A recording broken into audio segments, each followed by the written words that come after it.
부산일보 부동산TV 고수들의 투자 비법 세 번째 강의를 시작하도록 하겠습니다. 오늘 강의를 맡은 동일학교 부동산대학원 강정규 원장입니다.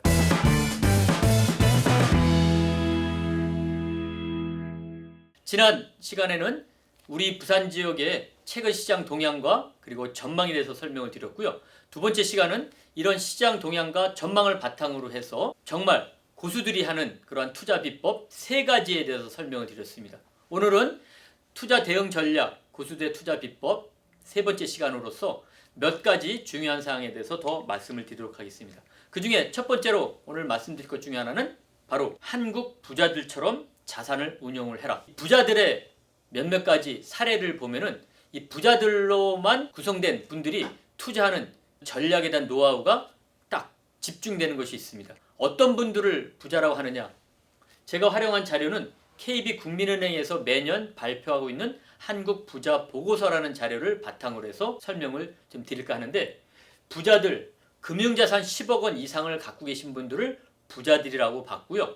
그분들이 부동산이나 금융자산을 어떻게 활용을 하고 있느냐에 대한 내용들을 발표를 하고 있는데, 그 자료를 제가 부동산과 관련된 것을 뽑아봤더니 정말 부자들로부터 배울 만한 중요한 그러한 몇 가지 전략이 나왔습니다. 그 중에 이렇게 부자들이 많은 부동산에 대한 관심을 가질 수밖에 없었던 것들은 화면에 보시는 바와 같이 40대 부자, 50대 부자, 60대 부자가 현재의 자산을 축적한 방법에서 왜 부자들이 부동산에 관심이 있는지를 아실 수가 있는데, 60대 부자를 예를 들면은요, 맨 밑에 노란 색깔의 36.3%, 즉 100억의 돈을 벌었다라고 하면은 36억을 본인들의 사업을 통해서 벌었답니다. 그런데 본인들의 사업을 통해서 번 돈보다 더 많은 돈을 그 위에 있는 까만색 37.2%, 즉 100억 중에 37억을 부동산 투자를 해서 벌었답니다. 본인들의 사업보다는 좀 편안한 마음으로 툭툭 던져놓으셨던 부동산 가격이 더 많이 올라와서 자산을 형성하는 데 큰 도움이 됐다는 얘기입니다. 60대 부자도 마찬가지지만 40대, 50대 부자도 비슷한 성향을 갖고 계시면서 부자가 됐다라고 보고 계십니다. 이처럼 이러한 성향이기 때문에 부자들이 부동산 시장에 많은 관심을 갖는 것이 아닌가 생각을 하고 있습니다.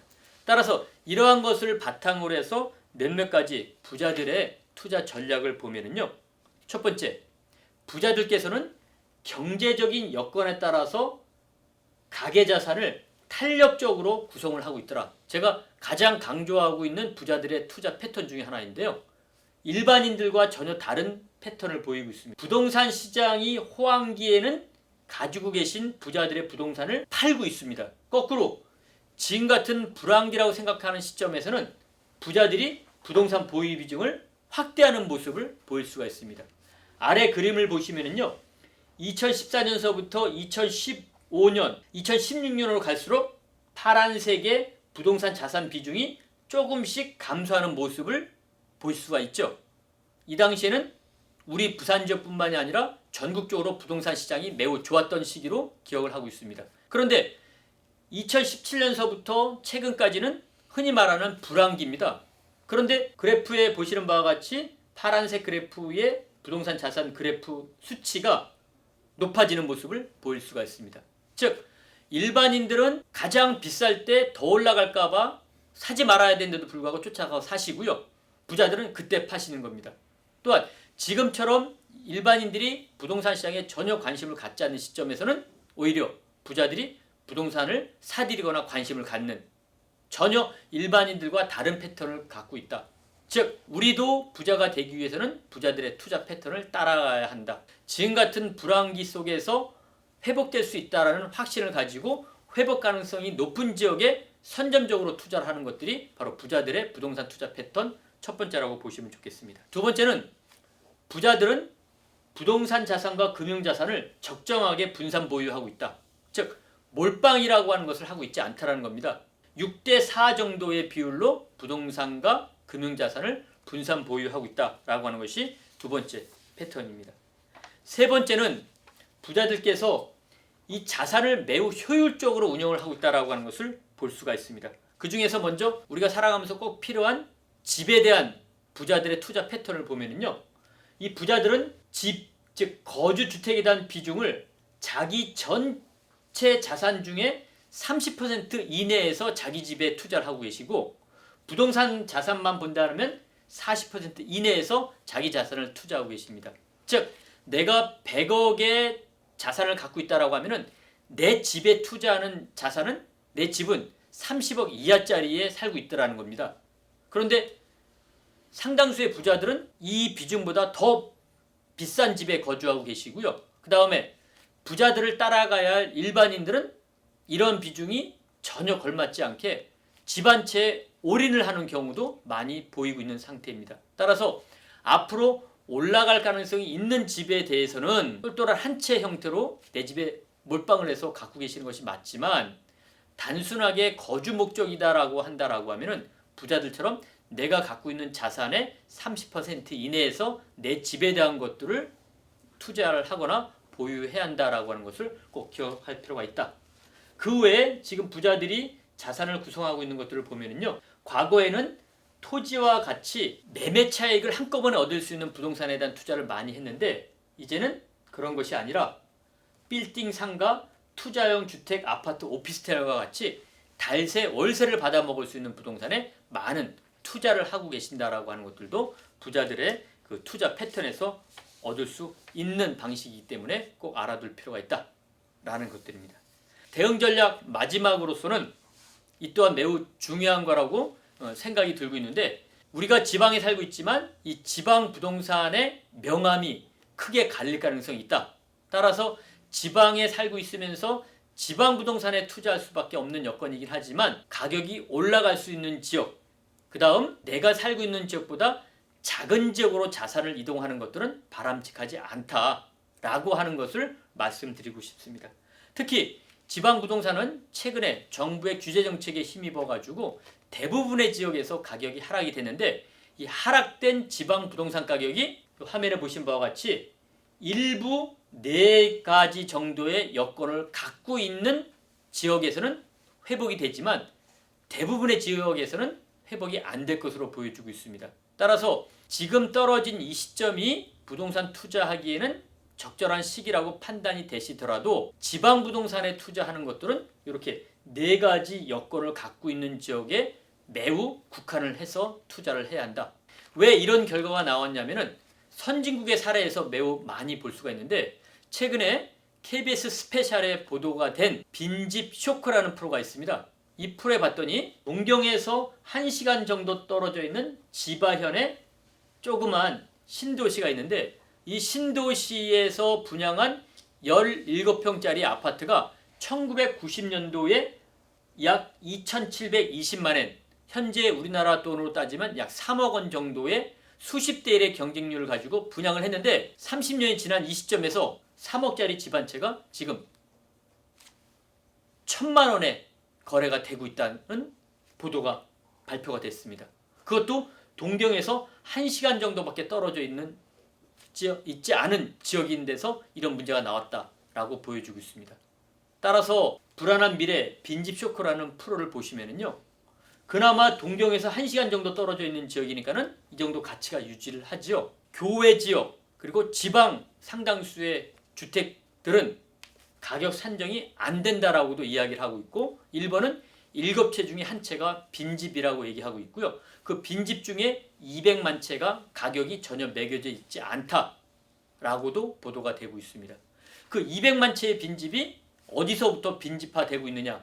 우리로 말하면 서울 수도권보다는, 또는 지방 광역시보다는 그 광역시보다 더 작은 중소도시 그리고 시골 지역서부터 빈집화될 가능성이 있다라고 판단이 들고 있습니다. 따라서 앞으로의 지방 부동산은 명암이 갈린다는 판단 하에 보시는 바와 같이 몇몇 지방 지역을 제외한 나머지 지역은 가격 회복이 될 가능성이 매우 희박하다는 생각을 가지실 필요가 있다. 그러한 것들은 일본의 예에서도 그렇고, 또 하나 예에서 설명드린 바와 같이 이탈리아의 예에서도 이런 비슷한 현상이 나타나고 있는데, 이탈리아 매우 선진국 중에 하나인데, 지방 시골 도시에 3층짜리 고주택이 집 한 채가 1유로, 우리나라 돈으로 1250원에 팔려나간답니다. 이처럼 가격이 지방을 중심으로 해서 매우 낮아지고 있다라는 보도가 나오고 있습니다. 이러한 선진국의 사례가 우리 지역에도 그대로 재현될 가능성이 있다라고 하는 것에 착안하실 필요가 있다. 따라서 다시 한번 말씀드리지만 지방 부동산 명암에 대비를 해서 지방 부동산 투자는 매우 한정적으로 해야 한다. 그리고 가급적 지방에서도 큰 도시 중심으로 투자를 해야 한다라고 보시면 좋을 것 같습니다. 그러면 우리 지역은 또는 지방 지역 또는 우리나라는 이런 현상이 안 나타날까? 라고 하는데 의문을 가질 수가 있는데요. 2, 3년 정도 전에 이런 것들을 입증해 줄 수 있을 만한 아주 소중한 지표가 하나 발표가 됐는데 지방 소멸 지수라는 지표입니다. 화면에 보시는 빨간색, 그 다음에 주황색, 노란색과 같은 지역들이 많이 화면에 나타나고 있는데 이 빨간색, 노란색, 분홍색과 같은 지역은 향후 일정 기간 30년이 지나면 그 지역은 사람이 살지 않을 지역으로 변경의 가능성이 높다라는 그런 지표입니다. 이걸 지방 소멸 지수라고 얘기를 하고 있고 이것이 발표됨으로 인해서 이 지방 부동산에 대한 위기 의식이 한층 높아지고 있는 그런 상황입니다. 따라서 대부분의 지방 지역이 30년 후에는 그 도시 경쟁력을 잃을 것으로 판단을 하고 있고요. 그 과정 속에서 하늘색을 띠고 있거나 파란색을 띠고 있는 일부 지역에서만 도시 경쟁력이 사라져 있다. 예를 들자면 서울과 수도권, 대전, 천안, 충청 일부 지역 중에 세종시, 대구, 울산, 우리 부산과 창원, 거제, 진주, 광주 조금, 전주 조금 이런 지역이 지방 소멸 지수 단계가 정상 단계 또는 소멸 저위험 단계로 나타나는 지역입니다. 즉 이런 지역이 30년 후에도 도시 경쟁력을 유지할 수 있다라고 보여지고 있습니다. 따라서 이러한 지표를 봤을 때 지방 부동산의 명암은 분명히 나타날 가능성이 있다라고 보여지고 있고요. 마지막으로 이 지방 시장에 대한 참고 자료로서 치료 가능 사망률 편차라는 지수가 발표가 됐습니다. 즉 빨간색일수록 아팠을 때 대형 병원이나 의료시설이 없어서 돌아가실 가능성이 높다라는 그런 통계인데요. 녹색, 노란색일수록 아프시더라도 대형 병원이 있어서 돌아가실 가능성이 적다. 즉 치료를 가능하면 얼마든지 오래 살 수 있다는 통계입니다. 그런데 치료 가능 사망률 지수가 높은 지역은 경북 영양군이라는 지역인데 무려 치료 가능 사망률 지수가 107%입니다. 이 지표를 뭘 말하냐면 100명이 아프시면은요 안타깝게도 옆에 계시는 아프지 않으신 7명까지도 같이 돌아가실 가능성이 있다는 것을 의미하고 있습니다. 그런데 서울 강남구는요 치료 가능 사망률 지수가 29%밖에 안 됩니다. 100명이 아프면은 대부분 치료를 하고 29분만 돌아가신다는 그런 자료입니다. 고령화를 경험하고 있는 일본에서 부동산 가격을 유지하고 있는 큰 요인 중에 하나가 바로 병원입니다. 따라서 이러한 치료시설이 우리 가까이 있는 이런 것들도 매우 부동산 가격에 영향을 미칠 거라고 보고 있고 지방의 상당수가 이러한 취약성을 드러낸다고 봤을 때 지방 부동산 시장 명암은 분명히 나타날 수밖에 없기 때문에 지방 부동산 투자를 하실 경우에는 그 명암에 충분히 대비를 해야 할 것으로 판단이 들고 있습니다.